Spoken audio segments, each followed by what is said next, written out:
Bienvenue sur Géopolitis. On connaissait Big Brother, désormais il y a Big Data. C'est un peu la même famille. Disons que c'est surtout la même peur face à des technologies qui parfois nous dépassent parce qu'on ne les maîtrise pas bien soi-même. Le problème avec Big Brother, c'était qui nous surveille.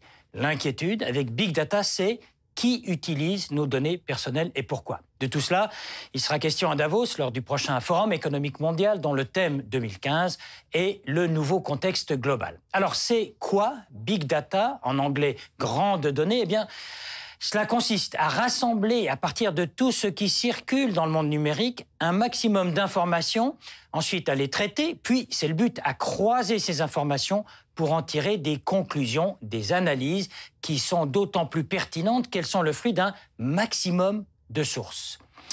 Tout de suite, un exemple. En 2009, année où éclatait la grippe H1N1, Google, pour ne pas le citer, avait mis au point un système de détection basé sur des mots-clés tels que médicaments, toux et fièvre. Résultat, en croisant toutes ces données, Google avait pu dresser l'état des lieux de la contagion avant même les autorités sanitaires qui devaient attendre pour leur part que l'information remonte des hôpitaux ou des cabinets médicaux. C'est un beau résultat, mais acquis sur des données qui étaient bien des données personnelles. D'où la question que pose Géopolitis, que Big Data constitue un système performant, certes, mais à quel prix et avec quelle garantie pour nous et pour nos précieuses données. Vous vous souvenez peut-être de ce film Minority Report de Steven Spielberg avec Tom Cruise, un scénario où l'on arrête un homme non pas pour ses actes, mais pour des délits ou des crimes que l'on pense qu'il va commettre. Dans la réalité, voilà qu'un professeur américain de criminologie affirme en cette année 2014 que grâce à sa méthode statistique, méthode qu'il a mise au point en croisant des milliers et des milliers de données, eh bien, il est en mesure de prédire si un détenu libéré sur parole sera impliqué dans un nouveau crime ou délit. Problème, le taux d'erreur serait de 25%. On imagine les conséquences. Mais le fait est là, plus la masse de données recueillies, croisées et traitées est grande, plus on a de chances de définir ou un profil ou une tendance ou même un comportement. Les géants de la grande consommation et du marketing le savent bien, qui offrent des publicités ciblées presque en temps réel en fonction du big data qu'elles récoltent auprès de leurs clients. On l'aura compris, parmi les géants du numérique, c'est la lutte au couteau pour recueillir le maximum de nos données.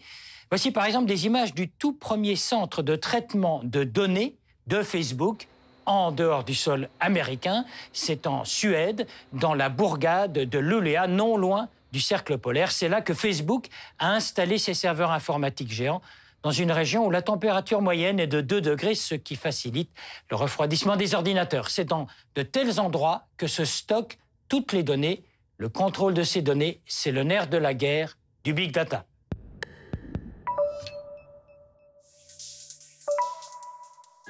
Chaque jour, il s'échange dans le monde 145 milliards de courriels. Quotidiennement, on compte sur Google 4,5 milliards de recherches. Et tous les jours, sur YouTube, on met en ligne 104 000 heures de vidéos. Et il y a en moyenne 552 millions d'utilisateurs de Facebook. Vous êtes friand d'autres statistiques? Eh bien, quand on évoque Big Data, l'unité de mesure, c'est le téraoctet. Un téraoctet, c'est à peu près ce qu'il y a dans 570 000 livres contenant chacun 300 pages. Donc, un téraoctet, c'est l'équivalent de 171 milliards de pages. Ajoutons enfin que d'après les spécialistes, ce flot de données va quasiment doubler tous les 2 ans. C'est un exemple tout récent, il concerne la progression du virus Ebola. Un groupe de chercheurs et informaticiens de Boston a développé un algorithme qui dresse effectivement une image de la maladie se déplaçant à travers l'Afrique de l'Ouest.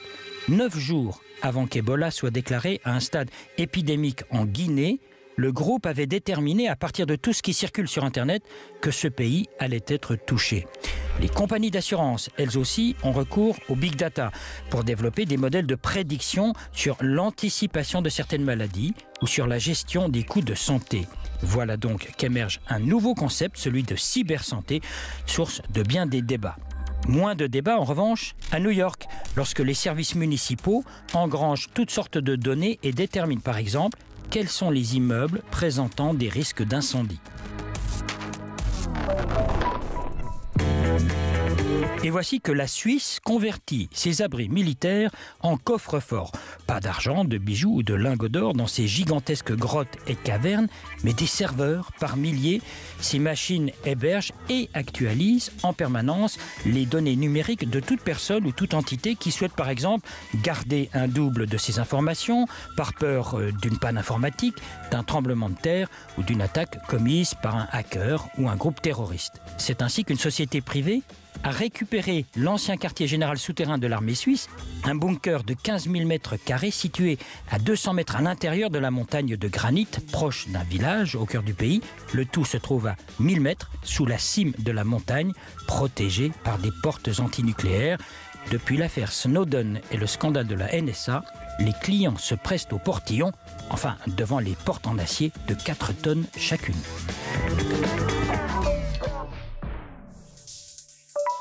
L'invité de Géopolitis, Sylvain Métil, qui est avocat spécialiste de la protection des données et chargé de cours à l'Université de Lausanne. Avant de parler de la protection de notre consentement ou pas, parlons juste un mot de la finalité du Big Data. Il ne faut peut-être pas jeter tout le bébé avec l'eau du bain. On est conscient qu'il y a des bons exemples de Big Data, de ce que peut faire Big Data pour nous? Alors, on a plein d'exemples. Finalement, Big Data, ou l'utilisation de ces données massives, c'est un outil. Et comme tous les outils, on peut l'utiliser de manière positive ou de manière négative. Oui.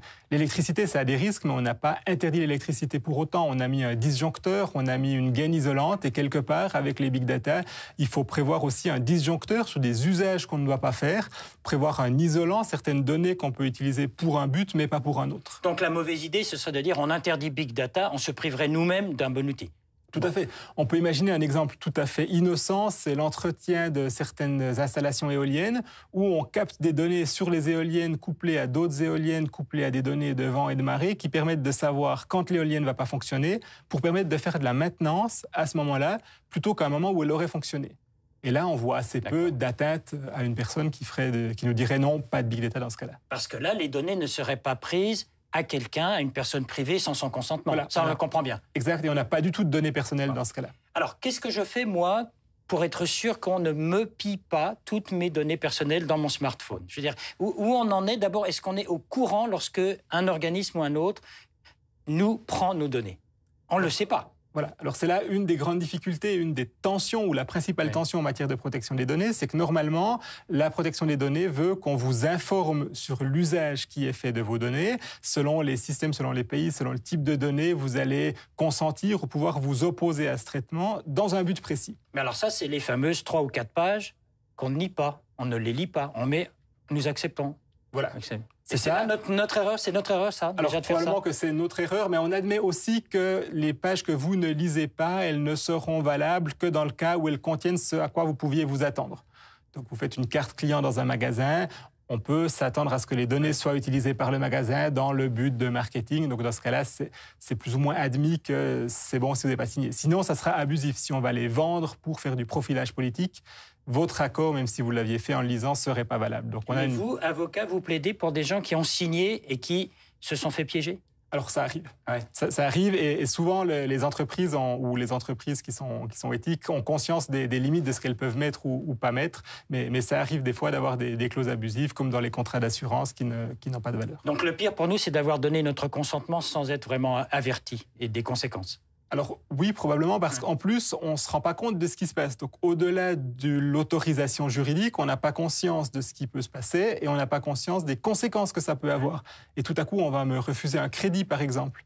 Et j'ai aucune idée de la raison pour laquelle on va me refuser un crédit. Alors que si j'ai conscience d'avoir donné des informations à une entreprise qui fait de l'évaluation financière lorsque j'ai acheté mon abonnement de transport, je peux comprendre pourquoi peut-être 2 ans plus tard, j'ai de la peine à avoir mon crédit pour ma voiture. Mais si mes photos personnelles, je les retrouve un jour dans un magazine, dans un but publicitaire, et je m'aperçois qu'en fait, j'ai donné mon accord pour l'utilisation de ces photos.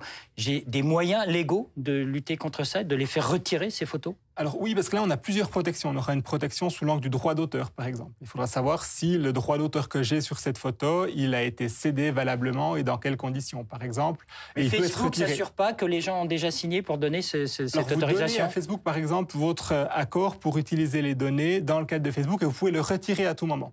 Donc si c'est trop tard, c'est trop tard. Alors oui, mais ça pourrait raisonnablement obliger l'entreprise à au moins ne plus l'utiliser dans de nouvelles publications, etc. Parallèlement à ça, on a une autre protection qui est celle de la protection des données, où là, on protège la personnalité de la personne. Et si l'utilisation de mon image, de mes données personnelles, porte atteinte à ma personnalité, je peux en tout temps retirer mon consentement et m'opposer à ce traitement. Bon, quels sont, vous parliez là des moyens légaux. Ils existent, il y a des lois, il y a des textes. Est-ce que ces textes sont universels ou c'est uniquement suisse, français, etc.? Alors, à peu près ou presque tous les pays du monde maintenant ont des lois de protection des données qui offrent des protections plus ou moins étendues. Au niveau européen, on a un standard qui est relativement commun avec des projets qui prévoient de le renforcer encore. Au niveau américain, on est plus tolérant et on a des systèmes de réglementation un peu différents qui ont pour conséquence qu'on peut plus facilement exploiter plus de données, en particulier des données qui sont publiques. Mais on peut s'appliquer sur le droit du pays dans lequel on est et où les données sont récoltées. Bon, mais enfin, c'est quand même un très gros travail. Il faut passer par un cabinet d'avocats. Quel conseil donnez-vous à vos clients d'arrêter de tout mettre sur leur smartphone, par exemple, ou sur leur ordinateur? Alors, il faut savoir de quoi on veut se protéger et il faut avoir conscience que dès le moment où on partage des données, ça peut être simplement sur son téléphone qui va faire une copie dans le cloud, ou alors si on sur un réseau social ou en envoyant, on perd une certaine maîtrise dessus et on prend le risque qu'elle soit légitimement ou alors illégitimement par un hacker qui va attaquer le serveur, parce que c'est un risque qui existe. Donc il faut faire une évaluation de la sensibilité de mes données. Est-ce que c'est les photos de vacances que j'ai prises de paysages de montagne où finalement c'est pas très grave s'il y a une fuite? Ou est-ce que ce sont des photos très personnelles? Des photos très personnelles. Est-ce que c'est des courriers confidentiels? Est-ce que c'est des mots de passe? Et il faut prendre une gradation et choisir à qui on peut faire confiance. Il ne faut pas mettre ces mots de passe dans un smartphone, ces mots de passe pour son compte en banque, etc. Alors, en tout cas, pas comme ça. On peut imaginer, il y a des logiciels qui permettent d'avoir une très forte encryption autour pour avoir une sorte de coffre-fort sur son smartphone. Dans ce cas-là, on pourrait imaginer si on a vraiment besoin, mais ça veut dire que dès le moment où on perd la maîtrise, il faut en plus les changer régulièrement parce que tous les coffres-forts, au bout d'un certain temps, peuvent être ouverts. J'ai juste une dernière question. Là, on parle de hackers ou de gens mal intentionnés ou de compagnies bien intentionnées. Est-ce qu'il y a des États, des nations, des gouvernements qui nous prennent nos données? Alors oui, la plupart ne vont pas nous le dire, évidemment. Et souvent, on va plutôt prendre les données à l'étranger s'il y a un intérêt. Mais on sait qu'on a toute une série d'États, on pense aux États-Unis, mais aussi d'États en Europe, qui collectent toute une série de données, souvent avec des finalités peu claires, où on va conserver les données, notamment ces métadonnées, ces données d'appels téléphoniques, pour savoir qui j'appelle, quand, depuis où, dans le but d'éventuellement, peut-être un jour plus tard, aller les rechercher et en faire une analyse. D'accord. Nos données ne s'effacent jamais? On peut l'affirmer, ça? On a un droit, en théorie, à l'effacement des données. Par contre, on a assez peu de garanties qu'on va pouvoir effacer partout là où la donnée aurait été répliquée. Bien. Je vous confie une donnée, je peux vous demander de la supprimer. J'ai difficilement de preuves que quelqu'un l'aurait copiée illégalement et ne l'aurait pas supprimée. Cette émission de Géopolitis restera sur le net pour toujours. Oui. Merci beaucoup, Sylvain Métil. Je rappelle que vous êtes avocat, spécialiste de la protection des données et chargé d'enseignement, chargé de cours à l'Université de Lausanne. Merci à vous. Merci à vous. Et si vous et moi, on monnayait nos données personnelles, tant qu'à se faire piller nos contacts ou nos photos, pourquoi ne pas envisager de demander en échange de l'argent?